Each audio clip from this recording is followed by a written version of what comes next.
सभापति महोदय, मैं इस बिल का समर्थन करता हूँ।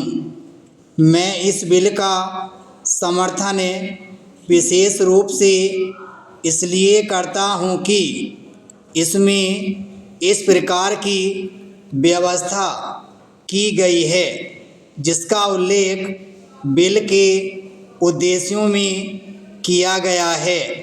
इस बिल में ऐसी मोटर गाड़ियों पर कर बढ़ाने का प्रावधान है जिनका प्रयोग बड़े आदमी करते हैं या उनके द्वारा करवाया जाता है, लेकिन जिस मोटर गाड़ी को एक अपाहिज या कमज़ोर वर्ग का आदमी चलाता है उस पर कर में कोई वृद्धि नहीं की गई है। यह एक अच्छी परंपरा है और इससे हमारी महान नेता श्रीमती इंदिरा गांधी और हमारी सरकार को समाजवादी समाज की स्थापना करने में काफ़ी सहायता मिलेगी। दिल्ली में सड़क कर की वसूली एक विशेष कार्यालय द्वारा की जाती है। वह खर्च करने के बाद बची धनराशि को दिल्ली निगम आदि को दे देता है। वे सड़कों की मरम्मत पर और दूसरी सुविधा देने पर इसको खर्च करते हैं और यही इस राशि का एकमात्र लक्ष्य होता है। अध्यक्ष महोदय, मैं खास तौर से एक बात दिल्ली के बारे में कहना चाहता हूँ। यहाँ पर भारत सरकार के कार्यालय और दूसरे देशों के दूतावास हैं। बड़े बड़े अमीर लोगों की कॉलोनियों की सड़कें बहुत अच्छी हालत में हैं, लेकिन पुरानी दिल्ली और देहाती इलाकों में यदि सड़क पर दृष्टि डाली जाए तो बहुत ही खराब हालत है। दिल्ली ऐसा शहर है जो पूरे देश का हृदय है। यह भारत की राजधानी और एक बड़ा नगर है।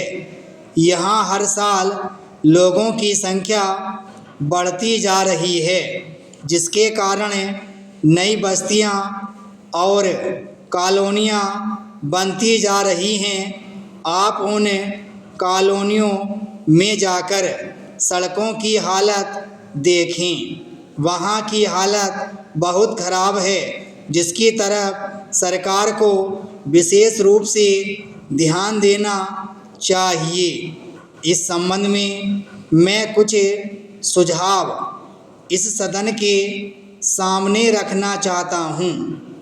मेरा सरकार से अनुरोध है कि उन सुझावों पर विचार करके दिल्ली में मोटर गाड़ियों के मालिकों को अनेक प्रकार की सुविधाएं देने की व्यवस्था की जाए। सबसे पहली बात तो यह है कि सड़कों की हालत जहाँ जहाँ खराब है वहाँ उनको जल्दी ठीक किया जाना चाहिए, जिससे कि मोटर गाड़ियों को कोई नुकसानी का सामना न करना पड़े। जहाँ तक रजिस्ट्रेशन का सवाल है, किसी भी दिन आप उस दफ्तर में चले जाएं, वहाँ आपको बहुत अधिक संख्या में लोग नज़र आएंगे। एक आदमी को छोटे छोटे कामों के लिए कई बार परेशान किया जाता है और उसकी बात को सुना नहीं जाता है। मैं माननीय मंत्री जी से निवेदन करना चाहता हूं कि इस लाइसेंस प्रणाली में सुधार लाया जाए, जिससे लोगों को किसी प्रकार की परेशानी का सामना न करना पड़े। विराम स्टॉप।